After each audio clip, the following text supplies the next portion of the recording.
webinar series. This webinar in the ISEED series. Welcome first of all to our speaker, Heather Douglas.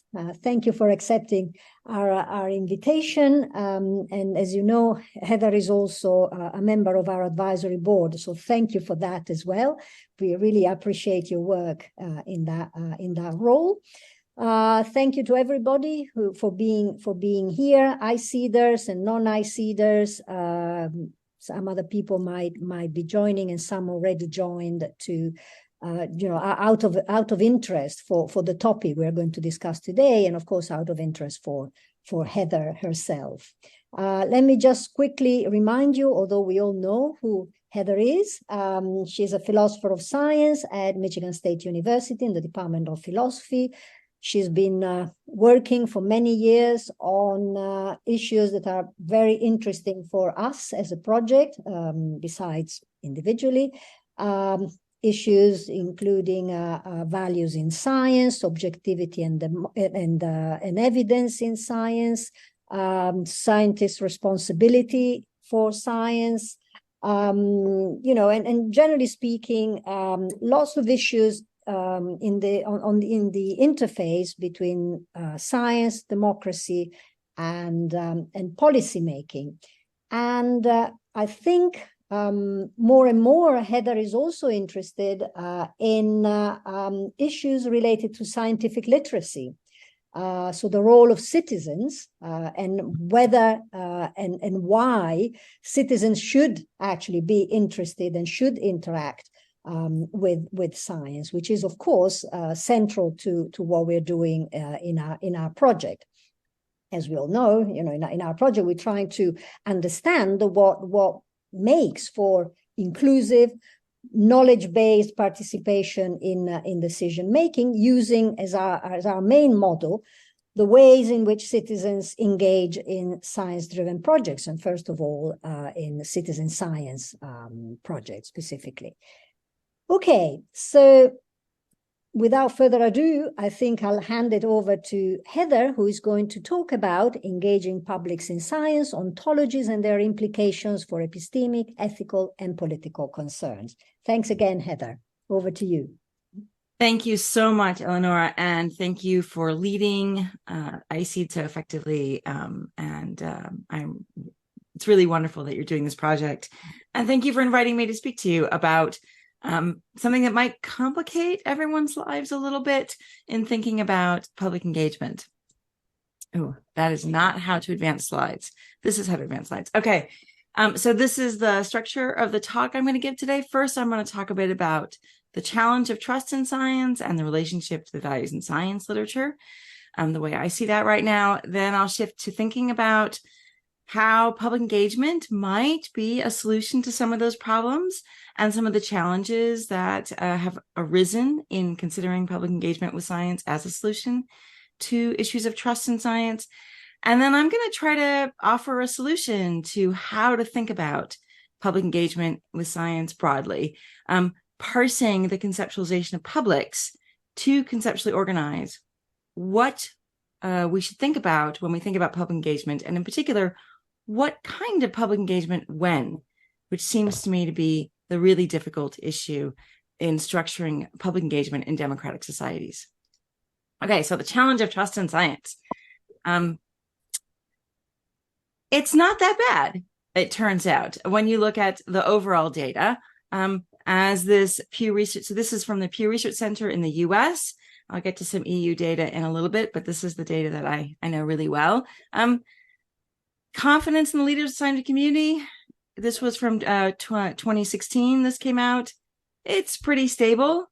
And then since 2016, you can see it's pretty stable. Yeah, it went up and then down a little bit, but no big shifts. Science is one of the most trusted institutions in society generally. I think in the US, generally only the military does better. I don't know why we should think that's generalizable outside the US, but within the general sense of the public, there are these divergent publics. There is this sort of problem of which parts of the public are we talking about? So Gauchat in 2012 showed that, yeah, well, it's been pretty stable for liberal scientists for liberal citizens, and for moderate citizens, it dropped in the late 70s, but then stabilized. But for conservative citizens, it has been dropping. And more recent data from 2023, this came out just this fall, depending on whether or not you have a college education or not, and particularly whether you lean Democratic or lean Republican, you have very different assessments of whether, for example, scientists act in the best interests of the public. And this also ranges across issues, ranges quite differently. So, this is whether or not the public agrees with scientists. On GMOs, you have this huge 51-point gap. Safe to eat foods grown with pesticides, a 40-point gap. Climate change, 37-point gap. Fracking is apparently not that big of a difference, or space station. Amazingly, 64% of Americans thought that was a good idea, 68% of scientists. So there are some areas where there's agreement and areas where there's really big disagreement. And in the EU, so I got this from the EU Barometer report, you have similar issues where, half the public thinks that you can no longer trust scientists to tell the truth about controversial scientific and technological issues because they depend more and more on money from industry. All right, so this is a sign that there are issues lurking, even though there might be a general rise in public trust. Now, one of the things that's complicated for this picture is that these different graphs I just showed you all measure trust differently. So some of them assess confidence in scientific institutions generally. Some of them assess whether you have confidence in scientists to act in the best interests of the public. Some of them assess whether or not there's agreement with scientists on particular issues, and some assess whether or not you trust scientists tell the truth or tell the truth about controversial issues. So these are all actually different measures of trust, which can make sort of a broad brush picture over those issues problematic. So how should we think about trust? I tend to want to focus on whether or not the public actually would take on board and accept or believe claims of scientists, which I think maybe only one of those got really close to. I think we have to, embrace the distinction between reliance and trust. There is a sort of a reliance that you might have to rely upon expertise in particular cases, but trust is something stronger. And trust, I think, has to include, following Annette Byer's work and Torsten Wilhoit's work, a requisite concern for one's interest, that you believe the person you're trusting has a concern for what is in your interests. So that is expressed a little bit in the assessments I showed you. In general, I think trust should be couched out in terms of a trustworthy expert is one who would make the needed judgments that I would if I had their expertise. So if I had the training and abilities and epistemic background and experiences of the expert, combined with the kind of concerns that I have, this is how I would make judgments. And I need to find experts who would make judgments as I would if I had their expertise. So this requires trusting experts who have actual expertise, not faux expertise, and experts who are engaged with a community of experts, because there is no experts that are just sort of off in their own realm, doing their own thing. Even chess masters have to play other chess masters in order to be experts. So there has to be some engagement with a community of experts. I've also come to think that shared values is a required component of expertise. Torsten Wilhoit argued this in 2013 in Erzik and Kontolimus's work. Since then, they argued that shared values weren't required for basic epistemic trust. It was only for enhanced epistemic trust. But given the literature on trust and values in science, I think that's actually incorrect. I think trust in science has to involve some alignment, some sharing of values. And this is because of the literature on science and values that has exploded over the last 20 years. Just for those of you who might not know about this literature, it does argue for the necessity of ethical and social values in at least two crucial places in the practice of science. One is in the directing of efforts of scientists in the framing of problems. Are the right range of hypotheses and evidence being considered? Is the overall framing of the problem good and apt for the problems attempting to be addressed? And two, values help decide what counts as sufficient evidence. How much uncertainty I should be willing to accept? When is the evidence actually sufficient for a claim? Or which errors are more important to avoid, false positives or false negatives? Now, this is not the only, there's not the only two places for values in science. There are a lot of additional places in methods and modeling and in use decisions. But just because you have these two places, the literature has largely rejected the value-free ideal for science. And where we are now, based on work by Joyce Havstad and Matt Brown and Jacob Siganga's recent publication this fall, they have reconstructed the argument against the value-free ideal from inductive risk and found it to be both valid and sound. So I think that's a wrap on the issue of whether or not values are legitimate in science. The folks who do try to keep some sense of value-free ideal alive tend to be setting aside issues of science's societal responsibilities in order to get the argument going, and that elides out a key premise of the argument in both the Havstad and Brown and Siganga's reconstruction. But that raises for philosophers what should replace the value-free ideal, because very few of us think that, who've argued against the value-free ideal, think that any role for values whatsoever is acceptable in science. And the EU Barometer report quite shows that if the public is worried about industry funding of science as undermining trust, that shows a way in which a particular value, namely a profit-driven value, could undermine trust in science. So we have work by Matt Brown arguing for science and the moral imagination, that we need to have a new ideal based on moral imagination. Holman and Wilholt in 2022 argued that we all need to be thinking about this as the new demarcation problem. And in their special issue, a whole range of possible solutions were offered. And then there are nested ideals in my 2021 volume. But this has really important implications for public trust in science. And in general, I'm going to go through this really quickly so we can get to actual public engagement. But in cases of expert agreement, you want to make sure that the experts who are coming to a consensus are actually representing diverse public values, so that when the public actually trusts an expert consensus, there are experts in there who are representing their concerns. And in cases of expert disagreement, values matter on which experts should be trusted by which members of the public. This means that democratic legitimacy of science is going to be a very complicated affair. It's not like science can just speak with one voice and be assured to be trustworthy, not just trusted, but trustworthy by a pluralistic democratic society. And so how can we be assured of some value alignment between the experts to be trusted and the public? Are there institutions or structural solutions to help address this complexity?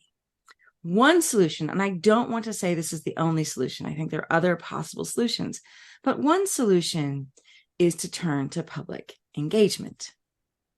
So this is the promise and challenge of public engagement. Now, first, before we start this, we have to say, what do we mean by public engagement? If we go back to Rowan Frewer's classic 2005 essay, they considered public engagement any public contact, including public communication, which was unidirectional to the public in their view, public consultation, which is when the public just puts input into science, like answering a survey, and what they called public participation, which involved some bidirectionality. In a conference that I organized in 2020 on public engagement with science, we decided to make engagement thicker. We decided to take the idea of engagement as requiring a kind of bidirectionality.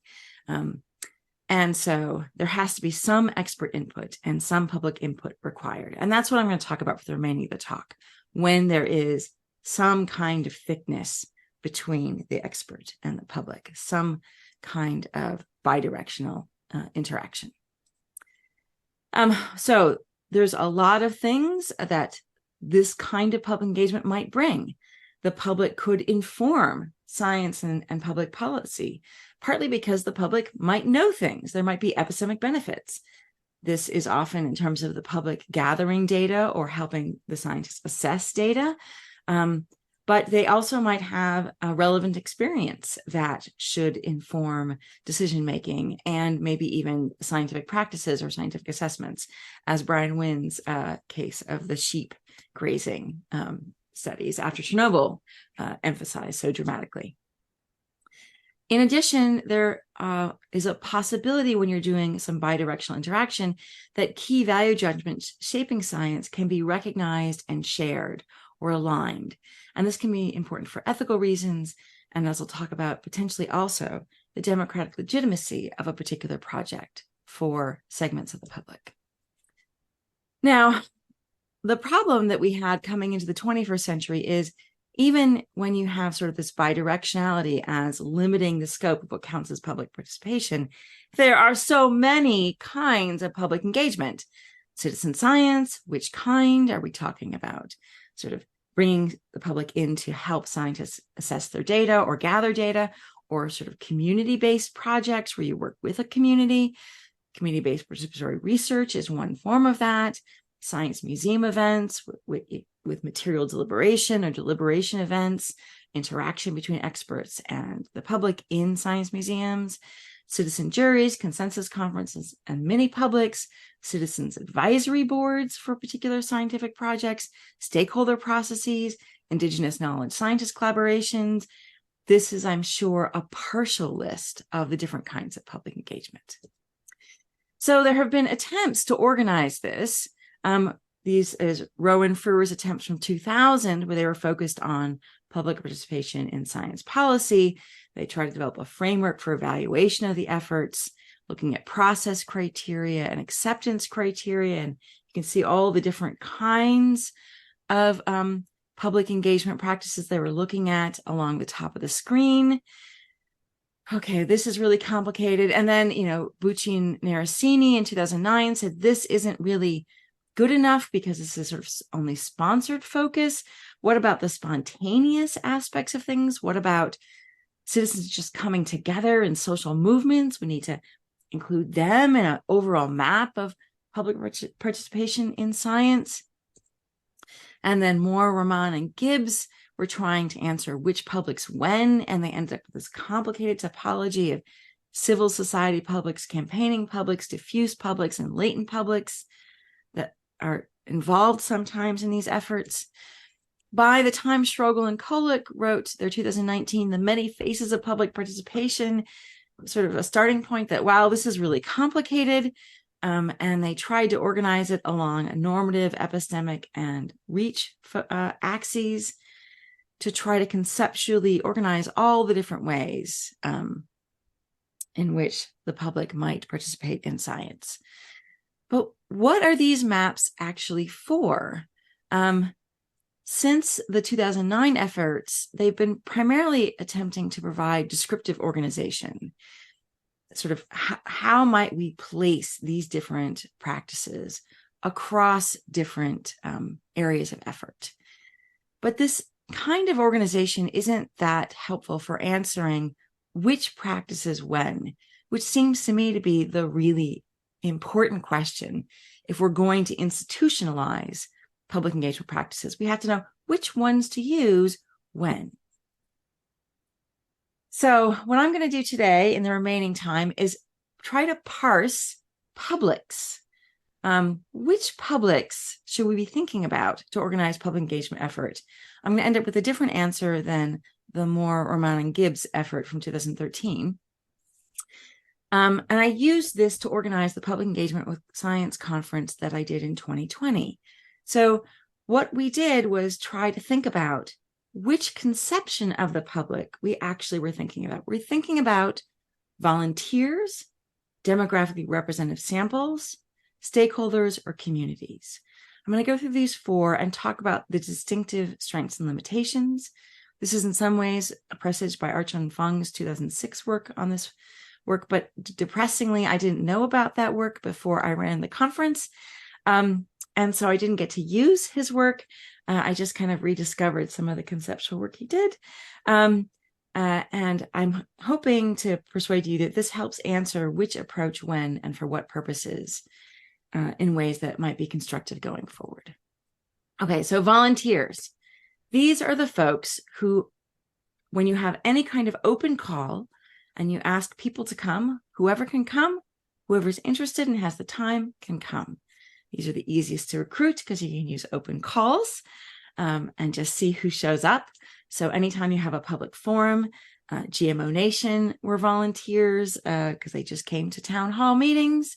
A lot of citizen science efforts are based on volunteers, and these can greatly aid scientific research with data collection, rote data processing, and sort of uploading of our images from our walks in the woods of species. There's a lot of great stuff that can happen here. The volunteers can learn about scientific practice, and it can either be a short or long-term engagement, depending on what the volunteer wants. It's really up to them to step in and out of the role of volunteer. Now, there are limitations to volunteer practices. These are project goals and methods that are usually set by the scientists because the scientist has a project and they recruit volunteers to them. It's pretty rare, although it can happen that volunteers influence the project goals and methods substantially. And the value alignment either exists in some ways because the volunteers were willing to sign up to help do a BioBlitz or assist with the project, or it doesn't. The key limitation is that in general, volunteers should not be presumed to be politically representative of the full public. I think this is even the case when you have some kind of demographic similarity between the volunteers and the public because they weren't demographically sampled. You're only reaching those who actually are already interested. And so a lot of volunteer engagement, including the backgroup burn count, a whole range of programs for participatory sciences from citizen science fall into the volunteer engagement category. Contrast that with demographically representative samples. These occur when you have a carefully crafted statistical sample of a public recruited to a particular effort. You identify particular statistical features that you want to make sure you actually have representation for, and then you screen out those who actually would have a conflict of interest so you sort of eliminate those who already have a direct interest in the topic, as you would for any kind of jury practice. These can have a lot more political authority because they statistically represent the public, because you're not engaging in already interested publics, because you're recruiting people who are willing to give up some of their time, usually very short term, usually no more than a weekend or maybe 2 weekends in a row, and that's it. And it's because this is in some ways represents the public generally, it can have a lot more political authority, a lot more democratic authority. These are still a lot more expensive to recruit. To get a representative sample, you're talking $10,000 to $15,000 per sample, at least when I did a worldwide views, that's what it cost. And then you have to pay them often to come, as you should, for their time and effort. So these are expensive, and you're going to look at a short-term commitment only. You also still need expert input and framing for the problems and information that you want the public that you've recruited to deliberate over. So, there are still challenges, but these can have a lot more political weight. Compare that with stakeholders. These are the folks you would actually deliberately screen out from your demographically representative samples. Here you have a gathering of representatives for already interested parties, for people who already care about a particular resource, location, or decision. These kinds of gatherings can represent the range of interests very effectively. The stakeholders often, because they have a long-term interest in a resource, have a lot of relevant expertise and knowledge about that resource or issue. And so they can really inform the science well, both about evidence, epistemic issues, and values. And they can create long-term advisory input and communication pathways. Because everyone already really cares, you can really ask for long-term commitment. But you have to be really careful about how this gets crafted. You have to get the right parties at the table from the start. Otherwise, you're going to have power problems going down the road. These can be very challenging to facilitate because of everyone at the table usually has a history of disagreement and fighting everything. And political legitimacy depends on keeping everyone at the table and whether or not those stakeholders can both represent the interests that they're supposed to represent well, and whether or not they're more broadly trusted by the communities. Now, when I talk about stakeholders, I do have to put a warning in about the general use of the term. This term stakeholder can be quite offensive in some contexts. The term stakeholder suggests an interest or a stake in a resource, but one should not use this term to apply to those who might have legitimate rights in an interest, like an indigenous population with treaty rights. Calling a rights holder a stakeholder minimizes the sense of rights that this particular group might have. And so this causes us to need to think about political jurisdictions and cross-boundary issues when there might be treaty rights or some other form of rights at stake.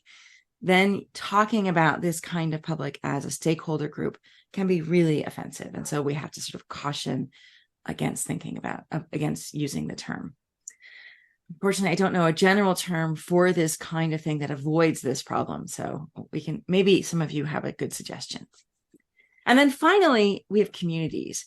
This occurs when you want to reach out to a community for collaboration, or a community has reached out to a scientist or a group of scientists for collaboration, particularly for redressing historical or ongoing injustices, helping the community think about framing research projects that can help them solve the problems that they have, and rebuilding trust with the scientific community for that community over time. In these cases, trust can be very slow to build and absolutely should not be abused, because these are often communities that have difficult relationships with science historically. Nor should we think about this being representative of a general public in complex and big democracies. This is working with a particular community, and building trust and relationships with that community works well for that community, but doesn't generalize to, like, from a city to a broader state.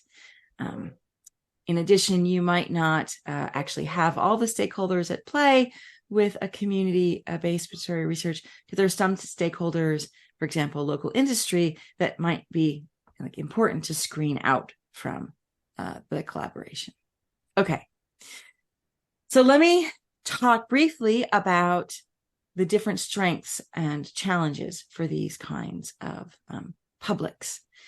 If we're looking at volunteers, these are reliable and inexpensive data gathering and processing folks, and bless them, they are so valuable for the projects for which they're engaged.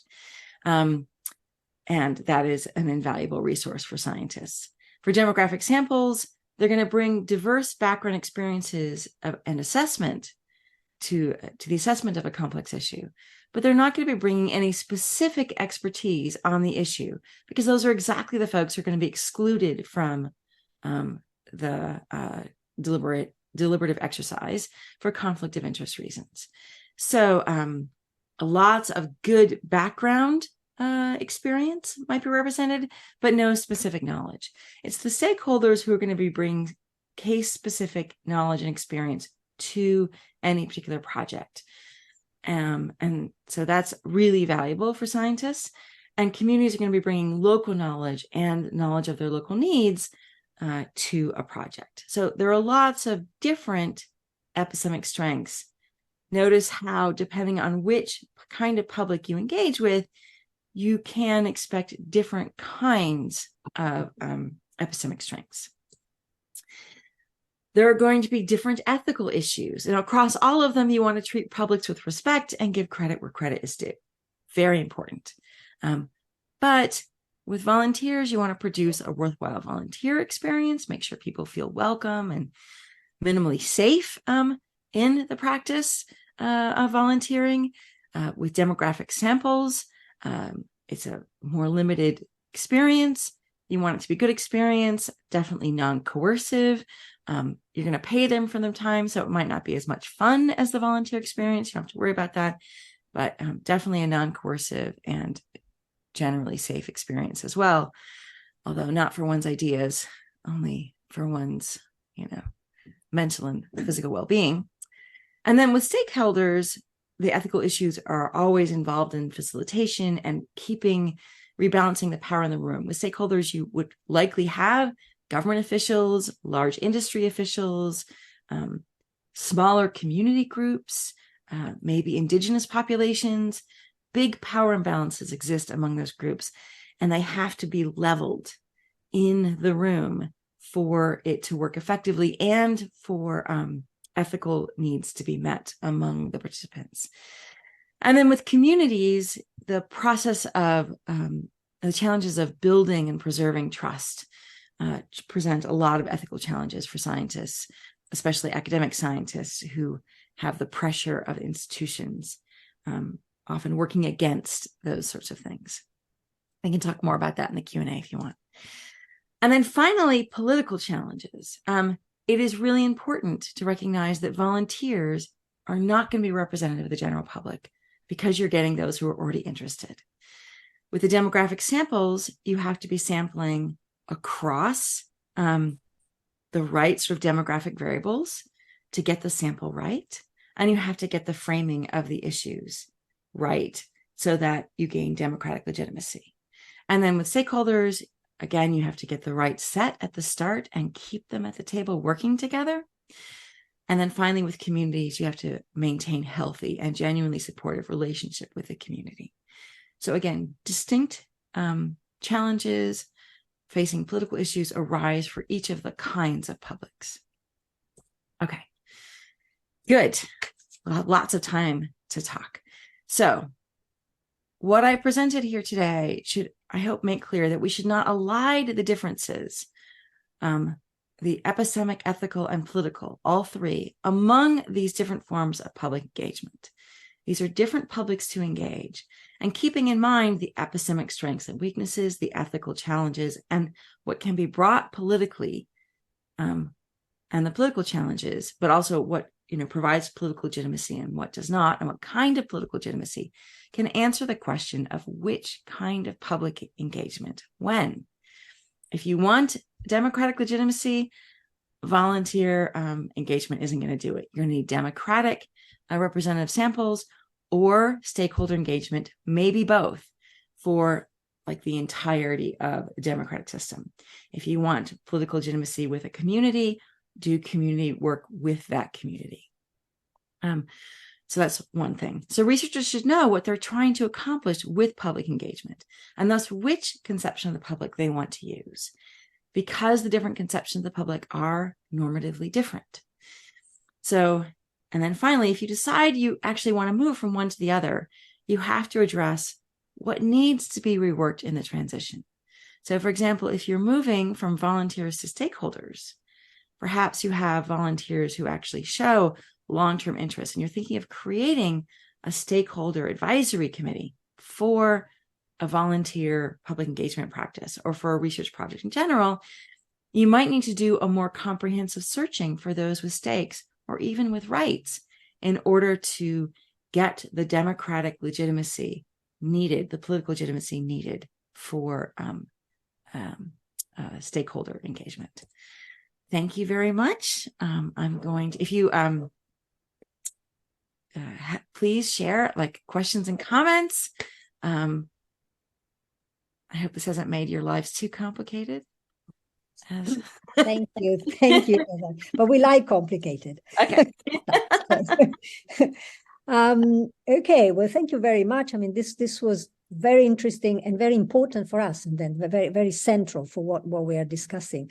As you know, we are trying to figure out a new model of public sphere, a new idea of public opinion, and of course, reflecting on the very idea of public. I mean, what is the public, and how many publics are behind the public? It becomes quite central for us.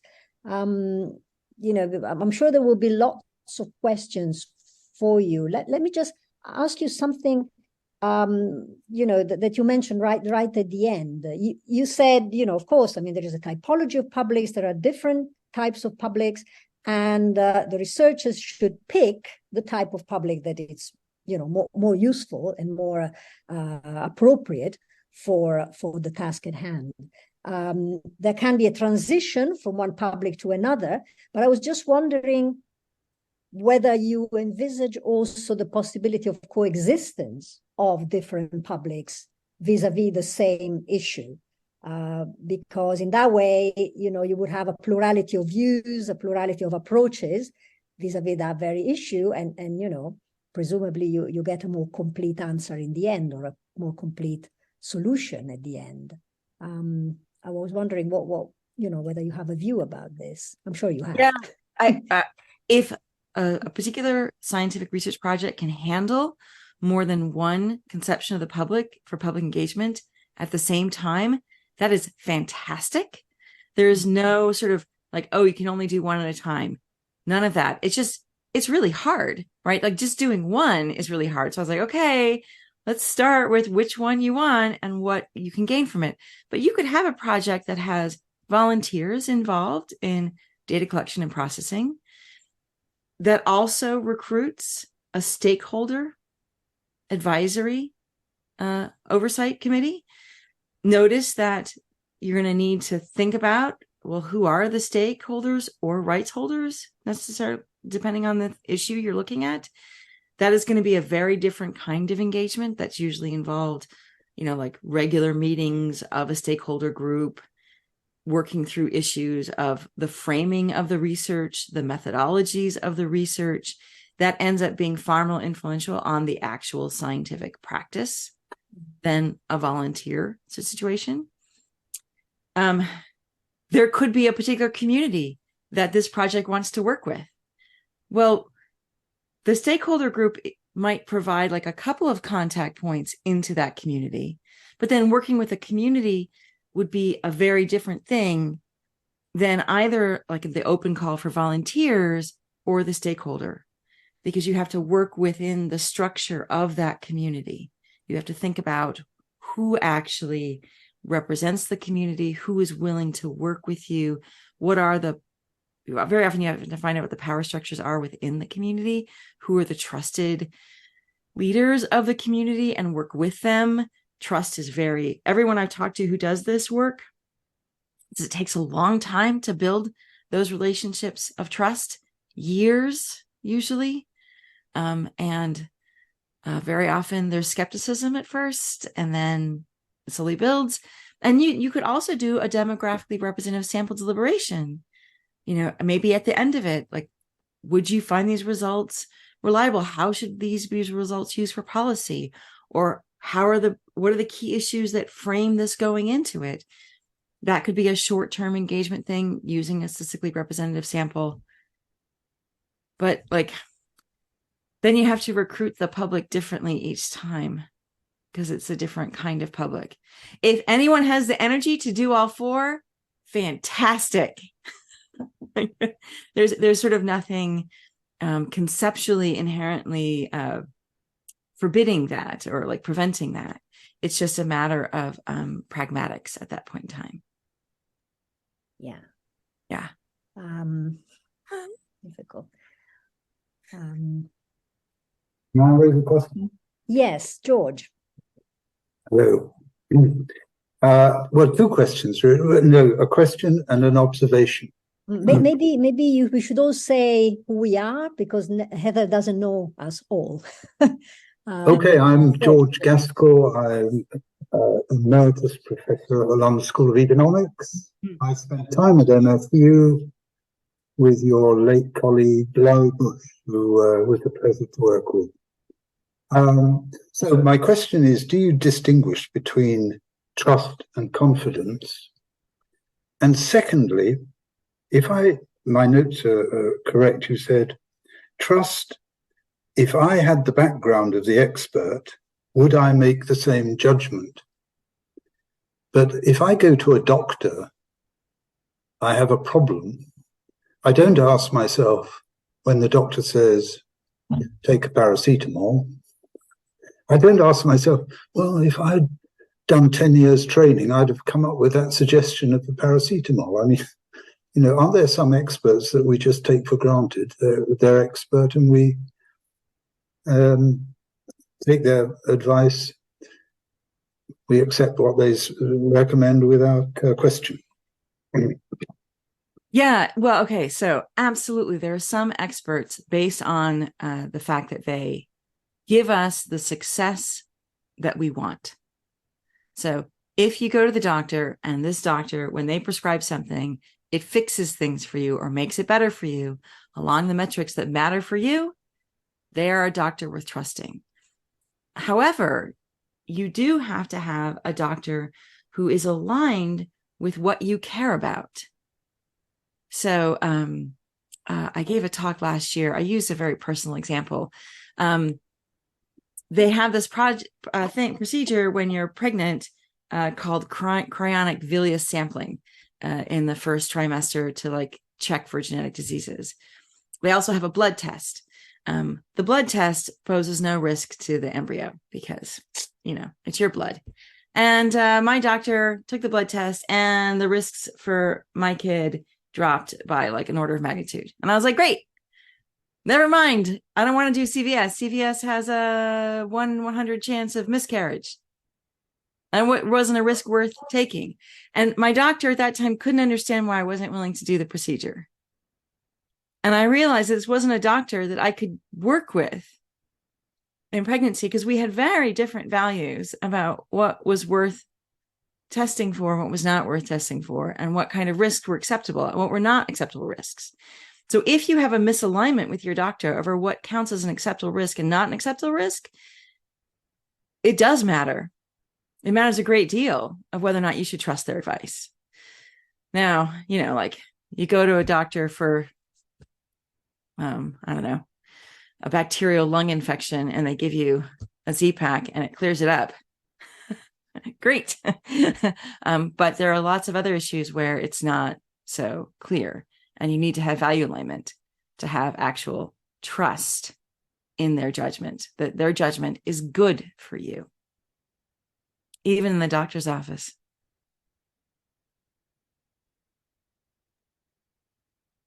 Okay. Does that answer? That's good. Okay. George, are you satisfied?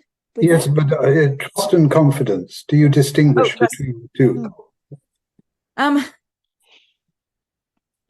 Confidence in what? Right. So this is the same thing with trust in what? Like confidence that the scientists are making judgments in the public interest. One of the reasons why a lot of conservatives in the US might have less confidence in that is they have come to realize that most scientists are liberal, and the conception of what counts as in the public interest is different than what they have. And so their view of what's in the public interest is different than what's in the scientist's view of the public interest, sadly. I think there are ways that scientists can ameliorate that concern with thinking about how to frame and discuss issues of public interest.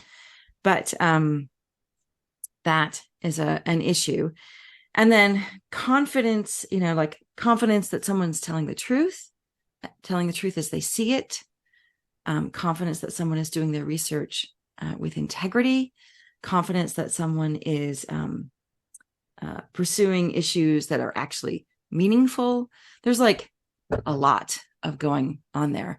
I haven't seen philosophers make a clear distinction between trust and confidence, but rather trust and reliance has been in the literature on trust and science the key conceptual distinction.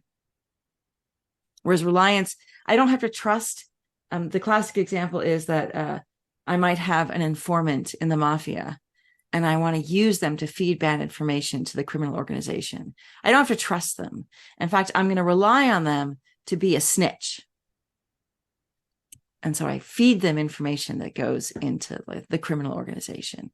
That is reliance without trust. And then trust requires this additional level of benevolence or beneficence or concern for my well-being or interests. Okay, I see Stephanie. Okay. Yeah. Thank you very much, Heather, for your talk. I have a rather vague question about scientists when they engage publics in science. Because sometimes, as we all know, you can be an activist scientist in the sense that you are yourself politically engaged.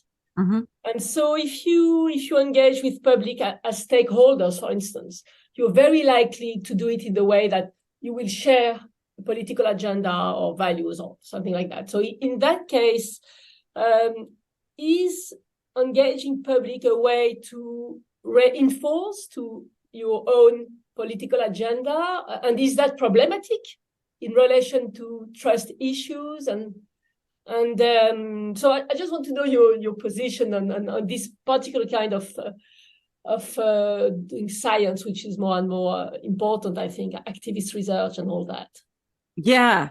Okay. So we're thinking of a scientist who, is an activist, not in terms of just being a politically active citizen who is also a scientist. Yeah, but I'm thinking about a researcher who does research on a topic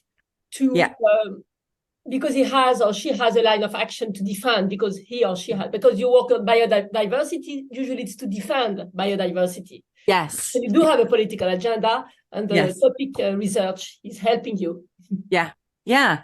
Okay. As long as, so I think I think scientists should be totally allowed to do that. I think they should be feel free to talk about the values that come to inform their work, that they care a lot about biodiversity and why they care about it and how their research actually informs how they care about it. And then that they actually engage with particularly, say, volunteer publics to help do bioblitzes, or who also have an alignment of values for those things. I think that is utterly legitimate. The only time it might get deeply, the bright line for problematicity when it becomes problematic is when a scientist, say, starts committing gross violations of scientific integrity in the name of activism, like hiding the data about the comeback of the species because they don't want it to be delisted. That would be a problem, right? And sort of a big sort of epistemic no. I think there's still plenty of ways to advocate for biodiversity without, falling into that trap. It does mean, though, right, a scientist who's, say, deeply committed to preserving a particular natural area, who has done a lot of research on endangered species in that area and preserving biodiversity in the area, who is engaged, maybe has a volunteer crew of citizen scientists working with them in that area.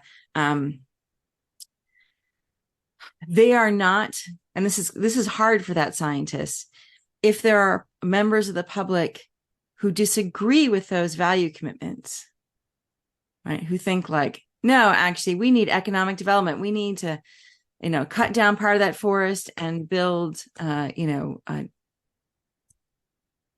whatever sort of industry, I don't know, maybe a solar farm, right? Let's make it like a little palatable. We're going to cut it down forest and build a solar farm. Then they might not be the most trustworthy scientist for all of the public. And that, I think, is, first of all, it's the way things are now, right? Like, not all the public trusts all the scientists. But I think it shouldn't be hurtful to the scientist. So sometimes scientists in that position end up feeling like, no, but I'm a scientist, you should trust me. But there shouldn't be universal trust for science. It should be specific to the context. If there are experts that disagree about, say, the biodiversity value of that particular plot of land, and they're in like a, expert disagreement about it, well, there might be other experts that are more trustworthy for the members of the public. So that, I think, is fine. And we should normalize that part of things.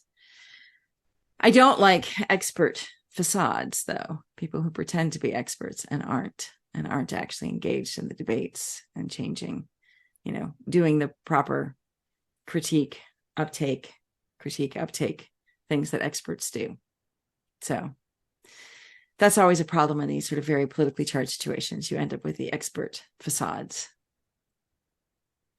And then how to screen them out is deeper challenge. Yeah. Does that help?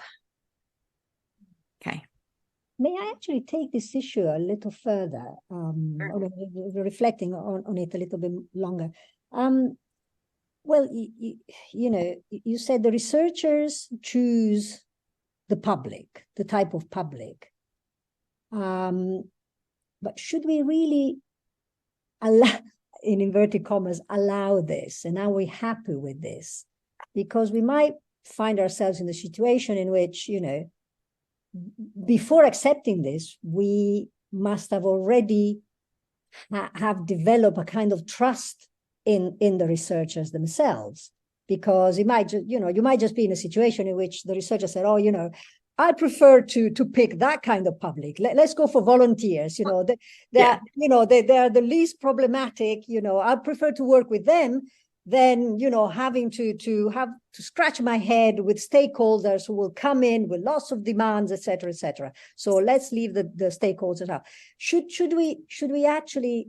I mean, first of all, how can we trust the researchers to make the right choice? And secondly, should we leave really the whole of the choice in the hands of the researchers? Or should we think of some other mechanism whereby, we select the right type of public for the specific type of problem? So my first concern is that a scientist would choose a volunteer public and then pretend it has like the political legitimacy of a stakeholder engagement, right? So I was like, yes, go ahead, do the volunteer public, but then don't think that you have like extra democratic legitimacy because of that. Because you don't. You have this great relationship with these people who are willing to help you. It's not a politically representative group. And you can't make claims about like what the public as a whole thinks or believes or wants or what would be the right policy on the basis of that particular kind of engagement. So sort of first, let's just not conflate across them. But you're quite right. It's like, suppose the topology that I presented becomes like standard, like the actually finally useful topology for public engagement with science. Right, we're not there yet.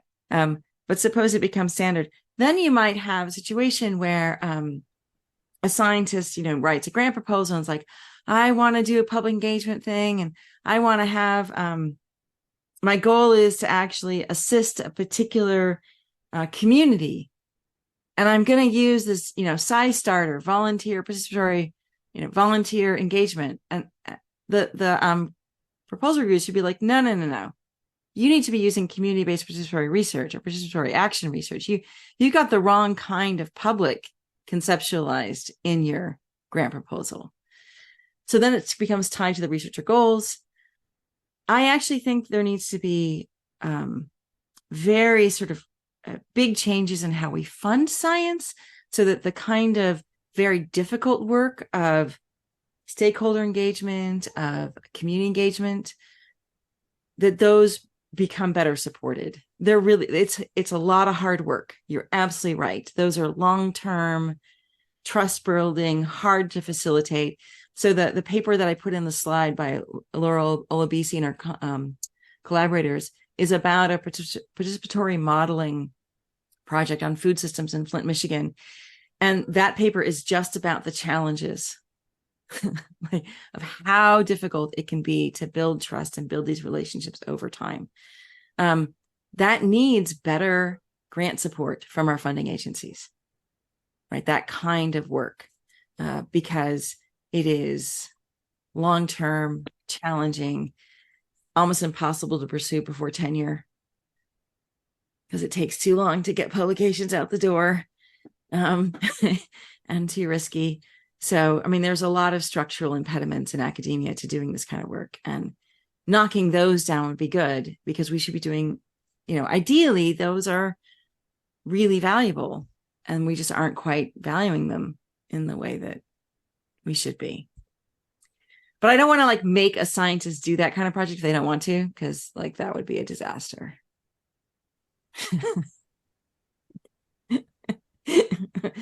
You must do community-based research, but I don't want to. Oh, this is not going to go well. Hey, other questions? Well, I don't see all of you. Okay, so just chip in. Is that George? Yes. At the end of the day, somebody has to make a decision. Let's take genome editing. Yeah. And as in politics, it's only in a one-party state everyone signs up to the same position. So it's always struck me that the congressional record was a rather good idea following consultation, where at least in the record there has to be some kind of account as to why the decision was taken on a particular issue, and what objections or what other views were taken into consideration and rejected. Yeah. So I think, a long debate about consultation, it always slightly strikes me as suggesting the question, why should science be subject to greater democratic control than our democratic system? I mean, simply, people have a vote every 4 or 5 years. If they don't vote, too bad.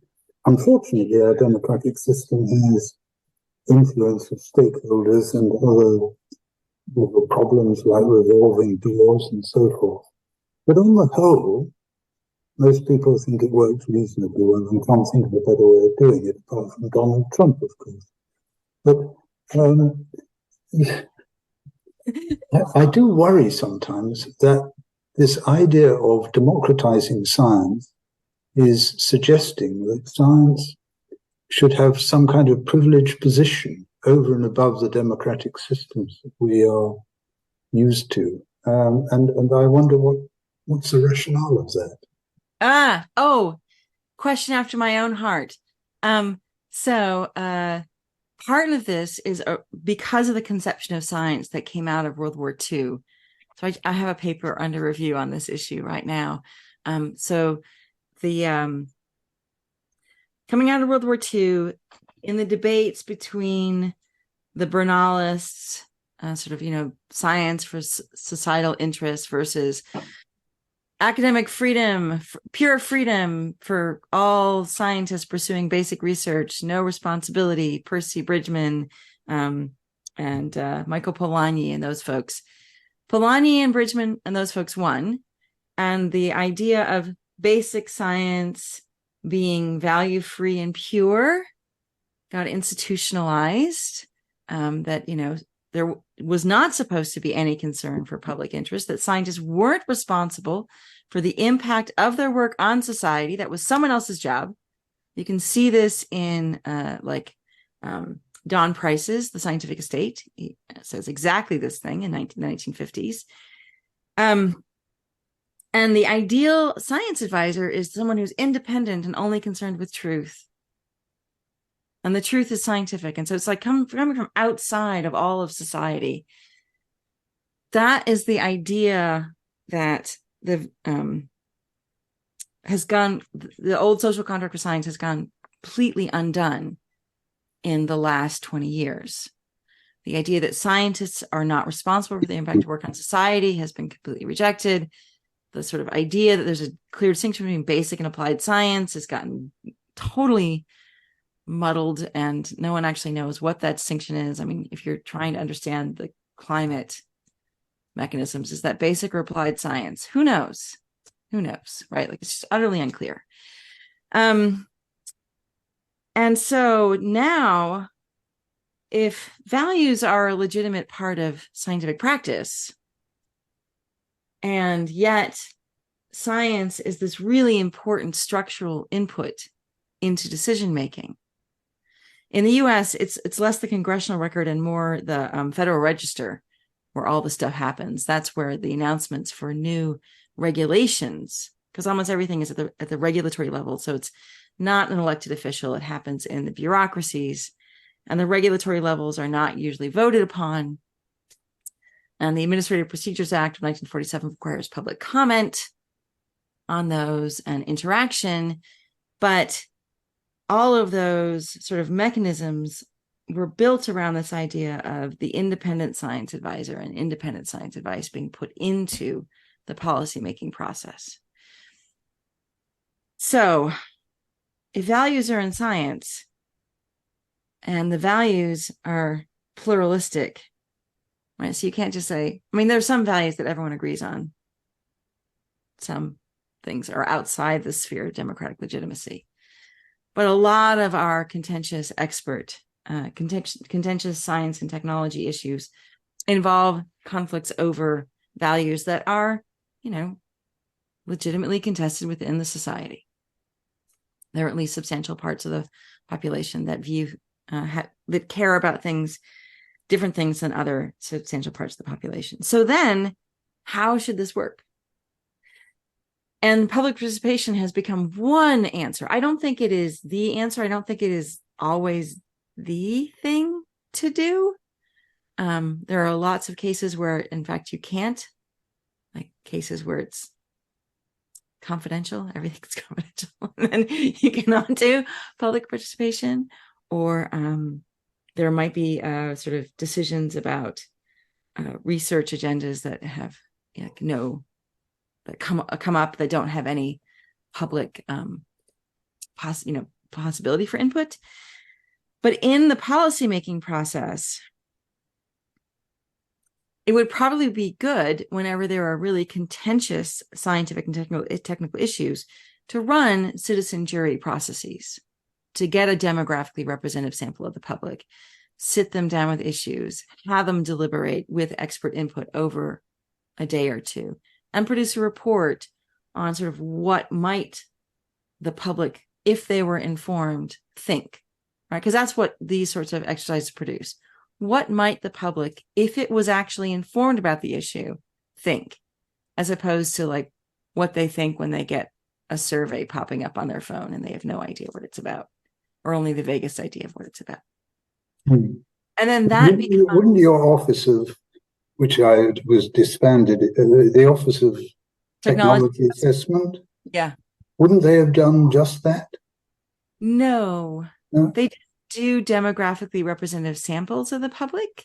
That was like expert assessment within the government.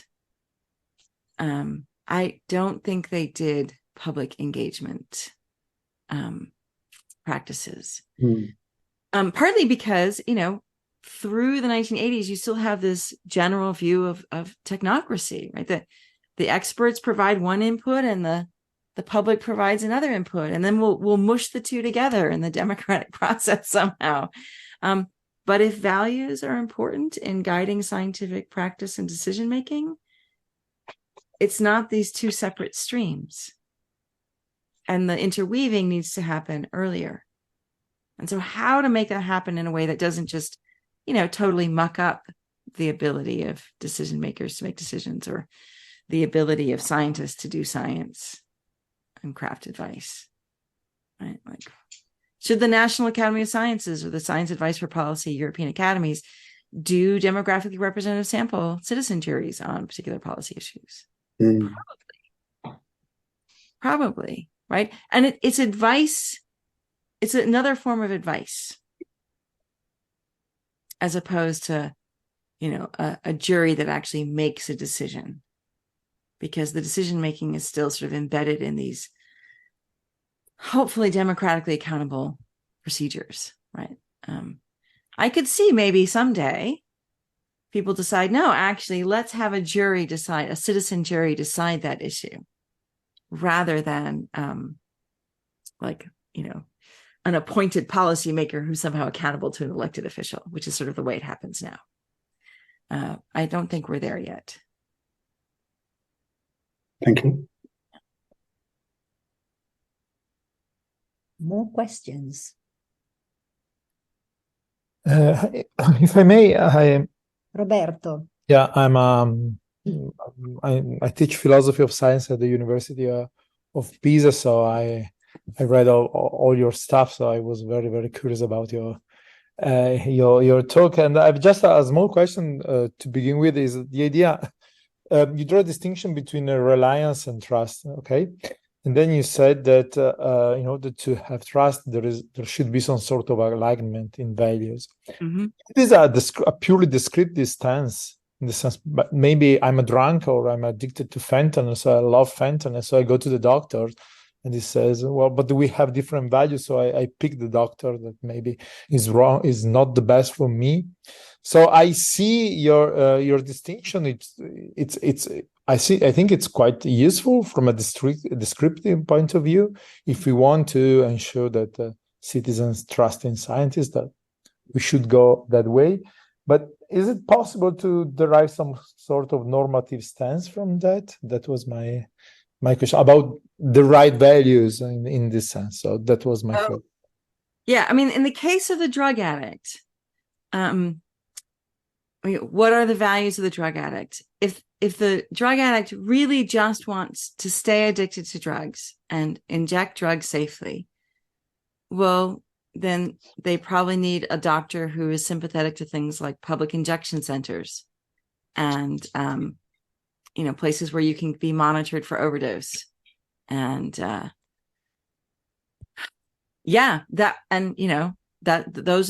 if there was a doctor who had those values and was like maybe even helping support an public injection center, sort of harm reduction kind of model of drug addiction management, that would be your doctor. That would be the one to go to, as opposed to one who's like, you need to go cold turkey, and you're like, yeah, whatever, I'm gonna ignore that, right? I'm gonna go on the street and shoot up where there's no. So I think it's actually normative. I think you should trust the experts that have the alignment of values and also the expertise, right? Because they're going to actually have solutions that align with your values that you might not know exist. Yeah, but but for instance, in your description, you start from, well, for instance, your values is to get, for instance, in a safe place. So maybe it's possible to describe the situation in a different way. So for instance, maybe that's not part of my values because I've never thought about that. I just care. My interest is all in getting the dose. So maybe in this case, clearly I agree with you, but your kind of description was a little bit normative laden, maybe. So it was going in there is some kind of refinement of values in a sense that you need to specify a little bit more. And okay. Yeah. Okay. I mean, and I could imagine, like, suppose the drug addict thinks like, all I care about is the next fix, and they go see a doctor who's actually, a harm reduction kind of person. They're like, okay, but I understand, I'm not going to try to make you stop using the drug of your choice, but I want you to do it safely, and I think you want to do it safely too. Now, if it turns out that the drug addict doesn't care at all about their own safety, and then all bets are off, and they probably I don't know what they're doing in the doctor's office at that point in time. I don't get it. Right? So if I got it right, there is also a kind of normativity embedded in the ontological aspects of being a doctor. Yes. So there is kind of institutional backbone of normativity from which you build. Okay, yeah, thank you. So. That's a nice way to put it. It's a nice way to put it. Yeah. Yeah. And, maybe interacting with experts where there's some shared values also causes shifts for values. And that can happen, like if it's a doctor-patient relationship for the doctor, right? If you read Atul Gawande's Being Mortal, you can read about how interacting with patients at the end of life shifted his own values. Like it shifted the frame for him of what he should be thinking about, as well as it can shift the frame of values for the person who's depending on the expert, right? Like that, the idea that somehow the values are like forever fixed is... Although sometimes values are so general. I mean, think of the situation, of the patient and doctor. I mean, the overarching shared value is, well, I want to feel good. I mean, I want to, health is the shared value, the best possible health. But then how to go about achieving that is not always clear to the patient. Right.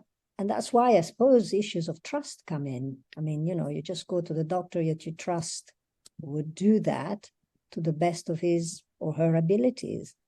But also that you want a doctor who has sensitivity to the kind of risk-benefit trade-offs that you have. Right. And I could imagine, a really amazing physician could actually adjust.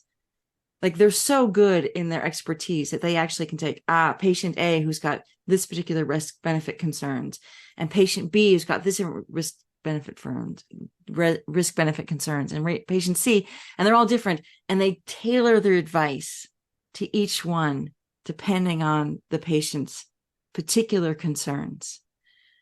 I mean, that is a phenomenal capacity, right? Like you imagine a physician who had that capacity. Wow. But a physician who doesn't have the same kind of risk benefit concerns, like if, for example, you have side effects from a drug and they just don't care. They're like, yeah, just whatever, suck it up. I think it's better for you. And you're like, I'm not sure it's worth it. You probably are starting to think like, I might need a different doctor. This one might be a good one for me. So even in that context, there's sort of this entanglement. Giuseppe Veltri. Yes, I mean, following up on that I think sometimes the confusion comes from the fact that what values are is not really well defined, in the sense that I can see the whole argument if we talk about values, meaning this sort of basic orientation about also stable over time, long-term type of preferences that people have. But I don't see that as solid when we simply talk about preference. For example, imagine a case where I want to have paracetamol or aspirin prescribed, and I want the branded one. I want the Bayer one. And I go to a doctor and say, well, you can get the unbranded one, the generic one. It's exactly the same. And then, I would say, well, no, I want the branded one. This is actually a real problem that people prefer the branded drugs, even though the generic are exactly the same. I mean, there are obviously some psychological and cognitive reasons for that. And then, so in that line, our preferences do not align. Actually, the values might align because we still want to get, cured. But I might change my doctor because simply I don't get what I want, because our preferences don't align. And we know from now a gigantic literature that people's preferences can be very easily swayed in one way or another. It can be very fragmented and so on and so forth. So I think that's one point. That I'll add another point, which is not related. So maybe if we have time, we discuss it. But I was thinking about the different publics, okay? And what I found intriguing is that when we talk about the representative sample about publics, okay? There's this assumption that Well, I can see why a representative sample from a demographic point of view legitimize politically, because you can say, well, it has all type of people demographically. And this is normally how politics goes around. But obviously, there is no certainty that a demographic representation is attached to representation of different positions. So, for example, you could have that among young people, there are much more fragmented views about something, but you still get out of 100, I don't know, 30 people, 40 people. Well, it depends on which society you are, but you get, this share of sample of young people that might not capture the diversity because you're just sampling through age. And then you get all the rest of the age group that they might have an homogeneous view on whatever topic. So demographic sampling on, let's say, range of opinion is a tricky business.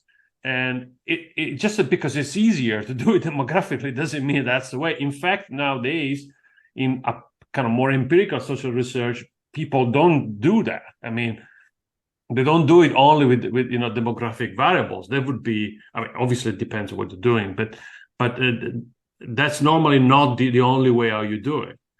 So I wonder if that has been discussed in the issue of publics. Thank you. Yeah, I mean, so what are the demographic characteristics that should be sampled over is always a huge issue. So like, age, gender, education level are often just sort of the baseline. And then, language, right? If there are like subpopulations of language, ethnicities, which ethnicities, and then you could have, if you really want issues, you could have like political affiliations be part of a demographically, like, if it's 20% Greens, 20% Greens show up for the demographically representative sample, right? Like you do it that kind of way. And then there are always debates about should we amplify particular minoritized groups, like in the US and Canada, very often indigenous populations are like, maybe a couple of, less than 10%, it's a small percent. So should we up that to sort of give them more of a voice in the sample of 100 that we're bringing together? These are like, classic social science and normative debates about what counts as the right sort of variables to try to represent and sample over. And then there's always the difficulty of like recruiting the representative sample in practice, like getting the folks to agree to come who don't care about the issue to begin with, right? That's also a challenge. It's just, it is more politically legitimate than just a town hall meeting where whoever shows up, right? So like, okay, we have that. I don't want to say it's sort of like, now we know what the public would actually think. It's an approximation. And you could contest it over any of those things, and also contest it over how the issues get framed, because there's always the framing problem for the deliberation. What are the questions that are asked? What is the preloaded information? What's the kind of training modules that you give to the expert, to the members of the public to bring them up to speed so they can have a deliberation? How are the deliberations facilitated? Is there pressure for consensus, or are they just sort of going to vote on particular things? Or are they going to do minority reports, decision practices? These are all things that are contested within that particular kind of public. So, yeah.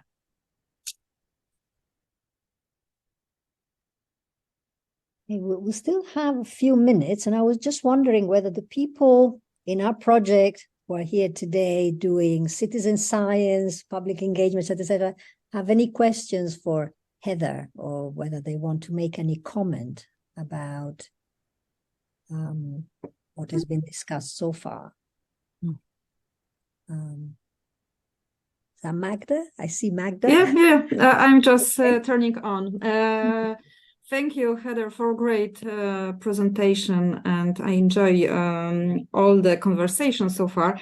I was wondering, because we did a lot of interviews with scientists who conducted citizen science, tried to conduct citizen science projects in Poland.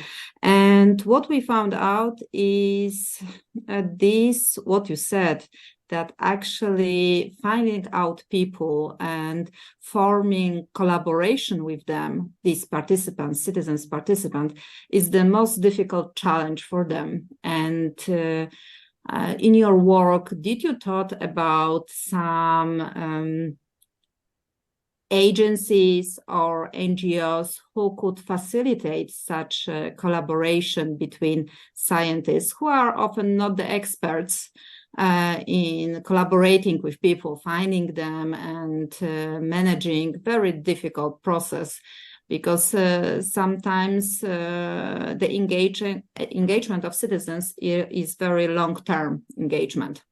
And it requires a lot of time. And as scientists, we often don't have this time to do that. Unfortunately. Yeah. So are you thinking of the volunteer or the community? I was thinking actually about community, but also this representative. I mean, because it's quite interesting to target different groups. Maybe they won't be really representative in all the dimensions we would like to, but at least we should try to find different people. It depends, I agree, from the aim of the study, because sometimes it's okay that we ask only and collaborate only with schools and kids, because we want them to find some kind of weed in the field. And it doesn't matter if you are 18 or 60 who does it, but sometimes it's very important to find different people and as different as possible. Yeah, I think that the challenge with community engaged work is I don't think there's any one NGO or even sets of NGOs that communities generally trust, at least in the US. So there might be a local NGO that you need to get in contact with because they are trusted. And then that can provide an entree point into a community, and they can set up meetings with community leaders. In the US, often church groups are a crucial entree into communities. That's where a lot of community efforts reside, or sort of neighborhood centers. It ends up being very local. So what does that mean for academics? Usually what works better is if there's some sort of part of the institution that helps facilitate these things. So MSU has the Office of Outreach and Engagement, in addition to their extension program. So the US has these land grant institutions. MSU is a land grant institution. That means it has been obligated since the 1860s to work with all of the counties in Michigan on developing, in particular, agricultural research to help the folks in all the different counties of Michigan. It's expanded from agricultural research out from then, but that means there's literally an extension officer in each county in Michigan representing MSU. So if I wanted to go work at a particular community, the first thing I would do was go talk to that extension officer, and they would give me local on-the-ground knowledge of like, what is going on in this county? And then the Office of Outreach Engagement is on top of that, and they have particular ties to particular community groups all across the state. So those are amazing resources for doing this kind of work. If you're not a land grant institution in the US, you probably don't have extension officers in each county or province. So that makes it a little harder, but having an institutional base that recognizes the challenge of doing this research and provides support both for understanding the challenge of it and also providing contacts into communities could be a key way in which academic institutions sort of bolster public trust in sort of those sort of view. Now, it all has to go well. Like, one example of a, academic, an institution who, treats a community badly, and the whole thing gets undermined, right? So these things can be really fragile, and are really difficult to cultivate. But yes, your scientists are right that it's really hard. That is not an accident. And we don't really have the right institutional supports for those kinds of efforts generally at this point in time. Yeah. Thank you. Yeah. But it's interesting what you said about these academic institutions and having these field people with whom you can at least grasp the first knowledge of the area. Exactly. I mean, local knowledge is hard, and it's really hard for us as academics because we often move throughout our careers, which means we keep, like I've, moved way too many times. And so I'm again trying to figure out what's going on in the Lansing area, right? Like what's going on here. And I founded an NGO with local folks this summer because I'm still trying to figure out what's going on here. The mobility of academic life undercuts the possibility of community engaged research in a lot of ways. So that doesn't help.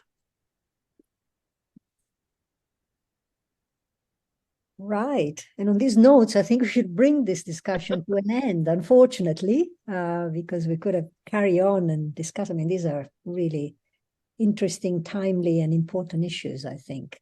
Let me just remind you all that in a fortnight, we will have another of these webinars, and Mark Brown, another member of the advisory board, will be talking about trust and expertise. So Heather, if you can spare the time or some of the time, you're most welcome to join.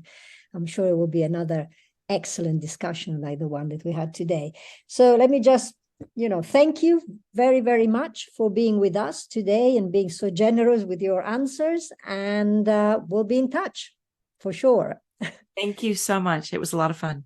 Thank you. Sorry, somebody. Okay. Bye-bye. Okay. Bye-bye. Bye. Thank you. Bye-bye. Thanks.